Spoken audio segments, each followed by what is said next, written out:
The Max Planck Institute's Alba Bossoms Mesa scraped ancient DNA off a cave wall expecting the paintings to talk, and the blank rock out-talked them. For decades, reading the story of ancient humans meant digging up their bones, their tools, or the dirt they walked on. Now a team from the Max Planck Institute has shown you can read it straight off the rock those people touched, and the wall doesn't need a single painting on it to speak.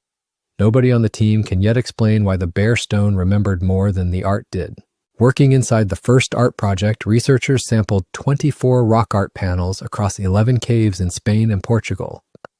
They pulled authentic ancient human DNA off those walls, the first time anyone has managed it from rock art.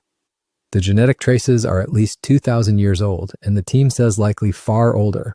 What survived wasn't in the paint everyone expected, which is where this gets strange, and preservation turned out to be brutally hit or miss. Of the 24 painted panels they tested, exactly one gave up ancient human DNA. A red dot in a Escoural cave sealed under a crust of calcite.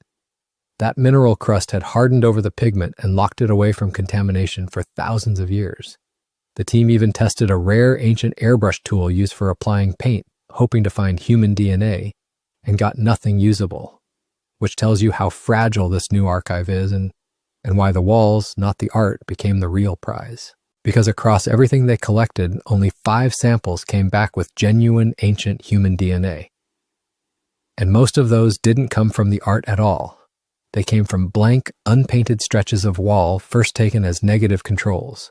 2 of those samples carried a rare signature, human DNA with no animal DNA mixed in. That absence matters because sediment and water usually drag animal traces along with anything they deposit. So a clean, human-only reading suggests a person put it there directly, through saliva, sweat, or a bare hand on the stone. Someone leaned on that wall, and the wall kept the receipt, which starts to answer who they were. From those genetic scraps, the team could already read biological sex. 3 of the samples came mostly from females. Some of these samples even aligned closely with known groups of Western hunter-gatherers who lived thousands of years ago. But there's a hard limit the team is careful to draw, and it's the whole catch. Here's what they cannot yet claim, that this DNA belongs to the artists themselves. Someone could have leaned on that wall thousands of years after the paint dried. But the payoff stands on its own. Researchers can now study who used these caves and their ancestry without disturbing a single buried bone. National Geographic explorer Genevieve von Petzinger put it plainly. You can now recover DNA from someone who leaned on a wall 40,000 years ago. And because cave walls have been quietly filing away human DNA the whole time, every blank stretch of rock in every painted cave on Earth is now a question nobody's asked yet. This means the very stone of our ancestors' shelters has become a living archive. My call, we've spent decades treating ancient caves like museums where we only look at the framed art on the walls.